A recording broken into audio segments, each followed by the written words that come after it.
But in fact, the party is the easiest place to book and sponsor, but in most cases, they don't come in the door thinking, I want to join, I want to book. In fact, they come in the door thinking, I'm going to spend 50 bucks, I'm not booking, and I'm not joining. Isn't that what they come in thinking? Yes. But,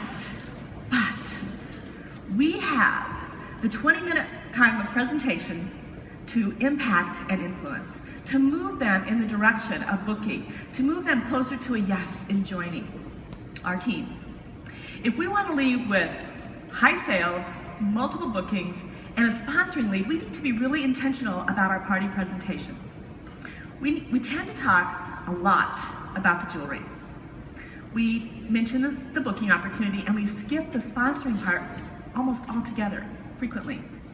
A solid presentation will spend 30% of the time on the jewelry, 30% on bookings, and 30% on sponsoring. Then we leave with everything: high sales, multiple bookings, and a sponsoring lead.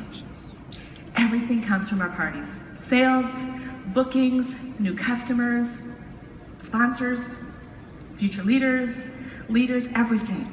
So the more parties we do, the more of everything we get. There's a comfort element in doing consistent parties as well. If we hold one party every other week or one a month, we don't get in that comfort zone. We don't get in our groove. We're a little bit uncomfortable. But when we do a party a week, we get more relaxed, more comfortable. When we're tense, so are our guests. When we're comfortable, so are our guests. And when our guests are more comfortable and relaxed, they spend more, they book more, and they join. So,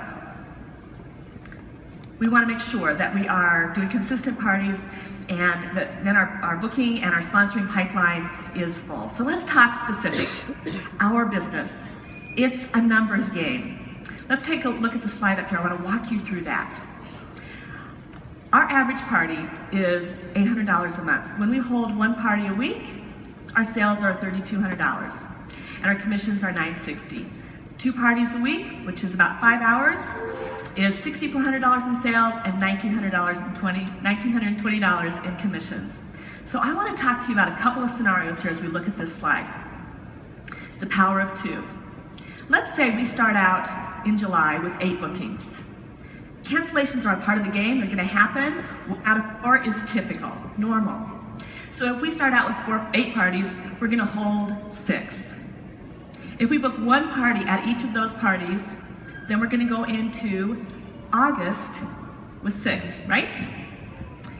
And then 2 of those will cancel, so we'll hold 4. If we book 1 party at each of those 4, we're going to go into September with 4 parties. If we book 1 at each of those 4, we're going to go into October with 4. 1 cancels, we're down to 3. Does that make sense? We have a diminishing calendar when we average 1 booking per party. Let's look at the second scenario though. The power of 2. We start July with 8 parties. 2 cancel, we have 6. We book 2 at each of those parties. We go into August with 12. 3 of those cancel, we hold 9. We book 2 at each of those parties, and we go into the next month with 18. And then 5 of those cancel, we hold 13, we book 2 at each of those, and then we have 26 parties in our calendar. And we have a fabulous fall and holiday season. Now, are we saying that we want you to hold 26 parties? No. But can you see the power of booking 2 parties at each party? We're going to show you some great ways to make that happen here in just a moment. But I really want you to see the power of booking 2 parties at each party as opposed to booking 1. We have a diminishing calendar with 1 booking at each, and we have a growing party count with 2. Okay, so let's talk about some things, 4 things that we can do at our parties to move our guests and hostesses closer to a yes in booking and joining. In the middle of your presentation, and I say in the middle for a reason, dress the guest. We've called that in the past stack the host. We're changing that name a little bit to dress the guest. This gives them a chance to relax a little bit, start sipping on some wine, fall in love with the jewelry, and have some fun. And as a general rule, Women are visual learners and they don't think in percents or dollars. If we just tell our guests that they're gonna get about $600 in free and discounted jewelry, just kind of goes in one ear and out the other. We have to show them. We have to show them what $600 in jewelry looks like. So pick a pretend hostess, one of your guests, not the hostess. She's already had a party, having a party, and our pretend hostess is more likely to book if we dress her. So pick a pretend guest and put the jewelry on her one piece at a time. $600 in jewelry, one piece at a time. Don't use boxes. Put that beautiful, sparkly jewelry on her, not the boxes. One piece at a time. Put that beautiful, sparkly jewelry on her. It's so much more powerful and visual than just the boxes. And then next, share that when 3 of her friends book a party, she's gonna get 3 more items at 70% off and put 3 more items on her. And don't worry if you don't know the names, that's okay. And don't share the prices. That confuses them. And you get this and it's 19, and you get this and it's 59, and you get this and it's 199. Don't share the prices, that just confuses them, and the confused mind just says no. We're looking for yeses here. And it's helpful also to have those items pre-selected on a tray, so you can just start putting them on her instead of having to try and figure out what you're gonna use. So by now, your guests are having fun, they're falling in love with the jewelry, they're sipping on wine, they like you, and we've just shown them all the beautiful jewelry that they can get. Now it's time to play a booking game. Booking games will get you more bookings than not playing a booking game. It doesn't matter if you like booking games or not, they work. Booking games will get you more bookings than not. Ask anybody that's playing the dice game and they'll tell you that was a game changer for them. So booking games work. But, a booking game is not a decision maker, it's a tipping point. If they aren't already considering having a party when we play the booking game, it's not going to get them to book. It's just a tipping point. But if they're having fun, if they love the jewelry, if they want more than they can afford, they like you, and we've just shown them what they get for having a party, you've done your job. You've done your job to move them closer to a yes, and they'll say, sure, I'll play. Not everyone will book, of course, but this is how we leave our parties with multiple bookings. Dress the guest, play a booking game.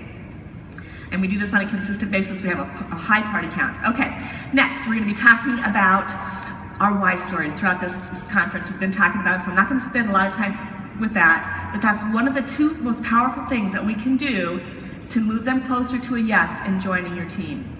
Right after you share your why story, play the question and answer game.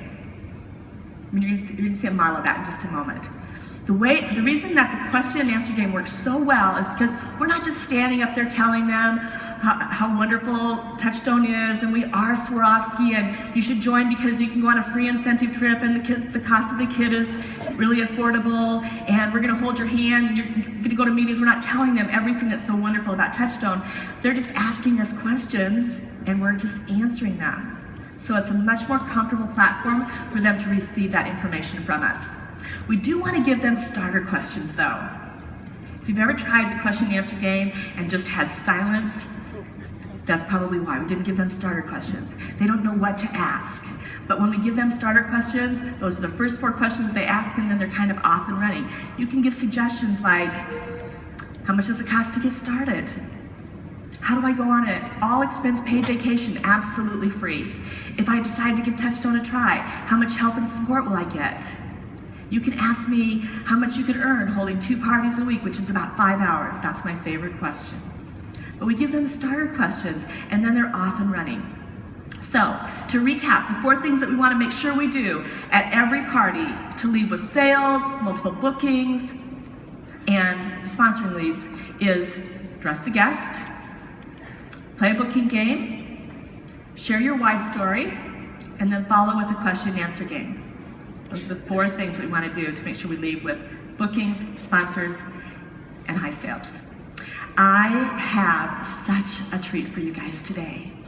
Our next speaker is actually going to model a party presentation. It's going to be your favorite part of conference, I'll bet. That includes the 4 keys that we just talked about to multiple bookings and sponsors. So pay close attention to how she dresses the guest, to show the hosting opportunity. How she sets up her booking game and gets participation. Notice how she keeps that booking game fun. And you'll also see a great example of a why story and how it speaks to multiple people in the room and overcomes an objection before it ever pops into their head. As you watch her introduce the question and answer game, listen for the starter questions that she offers and how she responds to those questions for the best impact. These are the things that get results. There isn't any magic wand or any fairy dust to get success. If we do the right things, we'll get the right results. I have the pleasure of introducing our next speaker to you.